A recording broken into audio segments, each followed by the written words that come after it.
UK Prime Minister Theresa May told MPs on Tuesday that she will trigger Article 50 and start divorce proceedings with the EU by the end of this month. That's after the Commons voted against changes to her Brexit bill, just as May had wished. She also said that the deal is a product of a collaboration between all devolved nations. But it looks like not everybody is buying into that. The new relationship with the EU that we negotiate will work for the whole of the United Kingdom. That is why we have been working closely with the devolved administrations,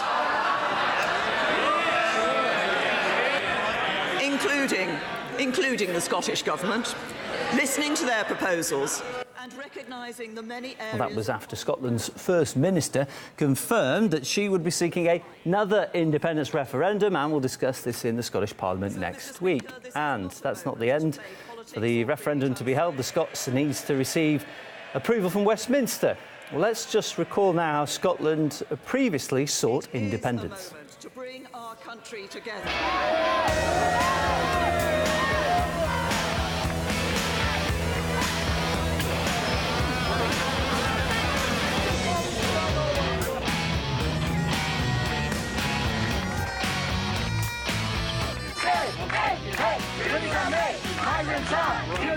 Next week, I will seek the authority of the Scottish Parliament to agree with the UK Government the details.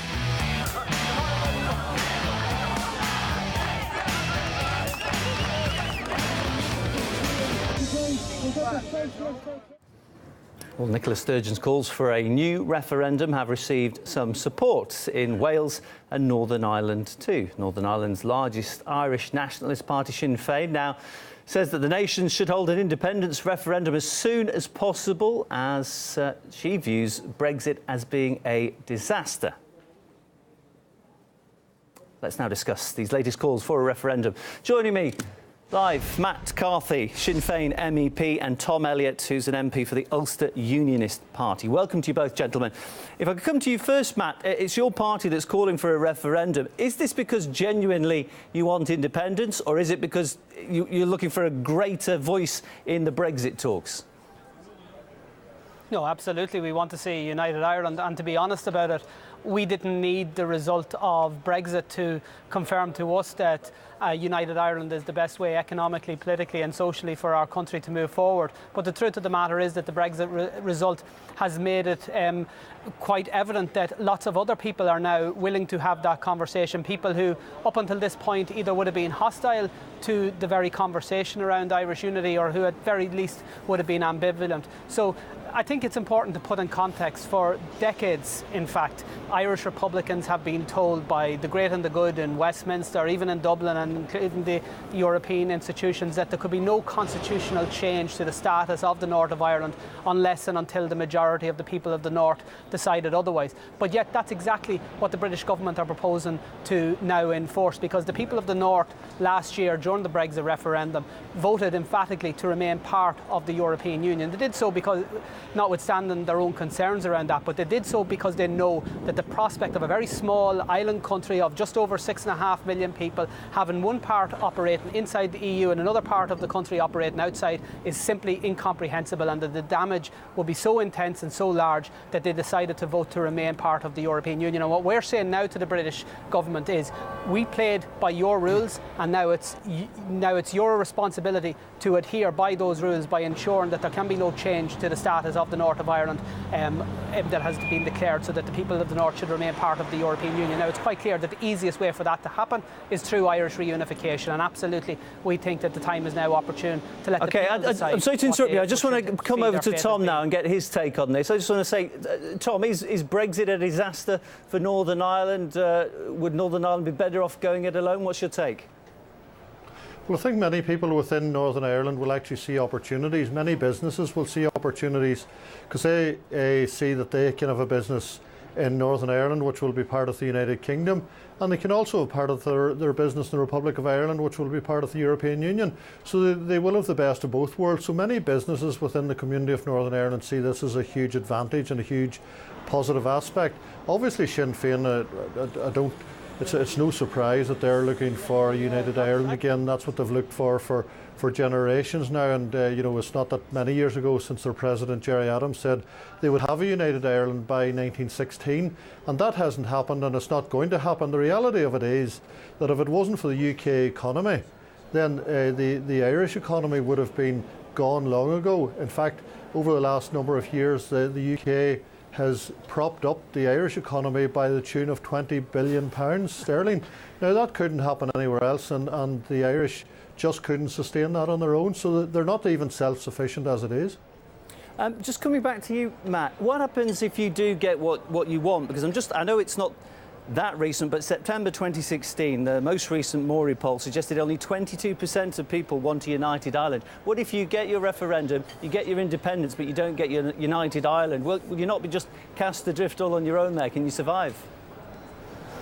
No, absolutely. What we're talking about is a referendum that would take place north and south of the border to let people decide on whether or not there should be a united Ireland. And we want all the debates to be had. We want all the arguments to be put out in a very honest way, because we haven't had an honest conversation up until now. In fact, many cases, the very notion of a united Ireland has been dismissed. So you hear arguments such as Tom has articulated, saying we cannot afford a united Ireland. Other people say now isn't the right time. What we're saying is let the people decide, and let's put forward the real information, because every independent study that has been carried out has pointed to increased economic growth north and south in the advent of Irish reunification. Let's remember, as I said, there's 6.5 million people or a little bit more living on the island of Ireland. Can anybody seriously argue that it's in the best interest of anybody that we would have two of everything? So we've two health systems, we've two education systems, we've two transport systems, we've two economic development agencies that aren't only operating back to back, but are actually competing against each other. So make no mistake about it, we have seen economically, politically, in the sporting field, you name it, that when we operate on an all-Ireland basis, we operate much better, much more efficiently, and we punch way above our weight. The problems start to arise when we start enforcing artificial borders, and when we actually try to duplicate, whether it be services, whether it be economic development, or whatever the case may be. Because at the moment, if you're a business operating on the island of Ireland, north or south, and you're trying to trade on a cross-border basis, you're dealing with two different taxation regimes, you're dealing with two different currencies, you're dealing with two different economic strategies, and the result of that has been that the border regions, we have to be clear, many south, businesses actually support that. Many businesses actually support there being two jurisdictions, two opportunities, and they see it quite often where they can sell products that are labelled as Irish, or they can sell them as products that are labelled as GB. So quite clearly they have the best of both worlds, being able to operate either in the United Kingdom through Northern Ireland, or being able to operate through the Republic of Ireland and the European Union. So quite clearly those businesses feel a huge opportunity. And then the point is that in actual fact, the Republic of Ireland have found it very, very difficult to sustain themselves economically over the last number of years. And if it wasn't for the UK economy, they just couldn't have survived. So I have to say, in living in Northern Ireland, I feel much more secure, both socially and economically, living within the United Kingdom.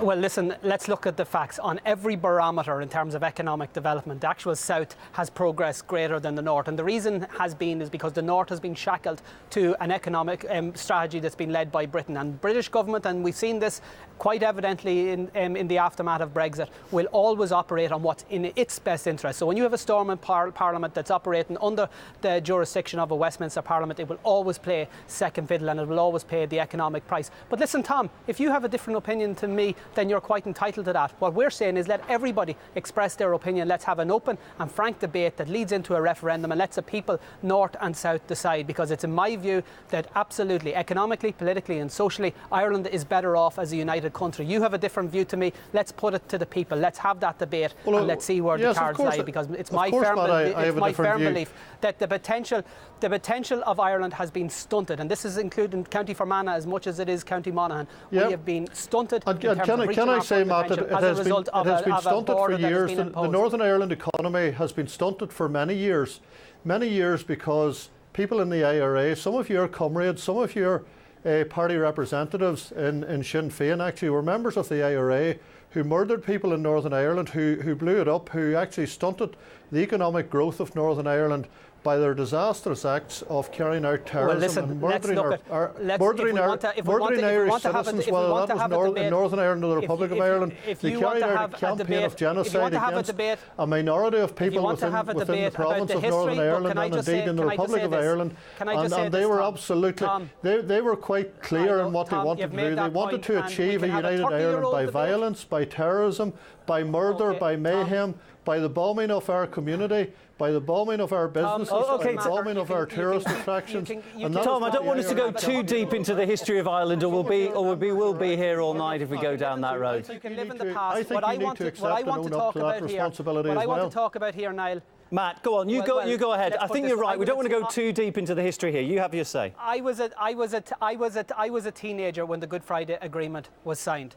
Now let's look at where we're at. We can talk about what happened 30 years ago, or we can talk about where we want to be in 30 years' time. What I want to be in 30 years' time in a better country, a fairer country, and the best way of delivering that is through having a united country. Now what we're saying to people, let's put all the arguments out there. Let's have a frank, a clear-headed discussion about what Irish unity will be. It's my view that the majority of people will come in that context to the same position as I have, but I'm willing to let the people decide. All we're asking for is people like Tom to allow likewise, so that we can actually have a discussion in terms of the economics, because the economic argument is a no-brainer as far as I'm concerned. Okay, can I ask Tom then? Can I just come to you, Tom, and ask, do you think, because Matt's calling for a conversation, let the people decide, do you think the people will be allowed that opportunity? Because you've got Scotland calling for a referendum, now you've got Ireland calling for it. This must all look very concerning in Westminster. Do you think they may just go, we're not going to take any chances and actually not allow the referendums? Well, I think there's no point in having a referendum unless there's a reasonable opportunity of it being close. And at this present time, the opinion polls are saying that it's not even going to be close, a referendum on a united Ireland. So I don't think there's any point in that. But I'm quite happy to have the conversation, as I always do. I've went and had this conversation in Dublin and many parts of the Republic of Ireland, and I will continue to do that. But I can tell you, the vast majority of people recognise that economically and socially, Northern Ireland is much better within the larger state of the United Kingdom. That strong economic base that they have compared to the very vulnerable state of the Republic of Ireland, and we have seen that over the last number of years. Whenever they got into an economic depression, they weren't able to sustain that economically and financially, and they had to be bailed out by the stronger economy of the United Kingdom, and that has been quite evident. So I don't want to be at the behest of that either, and neither do the vast majority of people in Northern Ireland. I can tell you, many nationalists within Northern Ireland feel that they have a much more stable and better lifestyle now than they might have had 40 years ago, and they're quite happy let them have their say, Tom, to live in that lifestyle and have that opportunity that they do have now, that they may not have had 40 years ago, which is accepted. They didn't have it 40 years ago, maybe because of the bombings and the shootings and the murders that were ongoing. Thankfully, it's not entirely over, but by and large, a lot of that has receded, and we're very thankful for that. Matt, I want to ask you about, do you think that the European attitude is going to have effect here? Because you've got the EU telling Scotland, you'll go to the back of the queue, you'll have to wait for any kind of trade relationship with us behind everyone else. And surely that will be the same response for Northern Ireland. Does that not worry you? Do you not think it'll put some of the independent supporters off? No, absolutely. In fact, I think that at a European level, the support for Irish unity is quite strong. And I think you have to remember that one of the reasons why the European Union and European countries have never taken a position on the North has been because it involved a conflict between two member states. So you had the Irish government with a position of pro-unity, and you had the British government claiming jurisdiction over the 6 counties in the north of Ireland. Following Brexit, you won't have a situation where there's 2 member states with conflicting positions. You'll have a position where there's one member states, i.e. Ireland, that has a position in terms of reunification. So I think you'll see something much more closely aligned to what you had with German reunification, where the European Union actually put in place financial and other supports towards reunification, the same position that the European Union currently has in relation to the reunification of Cyprus. So I think lots of things, and Brexit has changed everything, because let's remember, less than 2 weeks ago, in the Stormont Assembly elections, for the first time ever, the Unionist parties failed to secure a majority of seats. Now that's huge, because when you consider that the 6-county state in the north of Ireland was formulated and was devised with the single purpose of ensuring a permanent Unionist majority. I do apologise for interrupting you, Matt. So what I'm saying to people, like Tom, I do want to give a final say to Tom here, if I can. Tom, I just want to have a final say. How do you think that the European Union would view an independent Ireland, favourably or not? Well, I don't think the European Union will take any position on that at all. They will leave it up to the people of Northern Ireland to decide whether they want to be in a united Ireland or remain within the United Kingdom. So I don't see the European Union having an input, but I'm absolutely confident that the vast majority of people in Northern Ireland want to remain within the United Kingdom. They feel they have a good, stable lifestyle within that, economically and socially strong United Kingdom, and I don't see them having any reason to deflect from that. Gentlemen, many thanks for joining us. I'm afraid our time is up for now. It's been great to hear your views, though. Interesting stuff. Tom Elliott from the Ulster Unionist Party, on the right there, Matt McCarthy from Sinn Fein MEP. Many thanks, guys.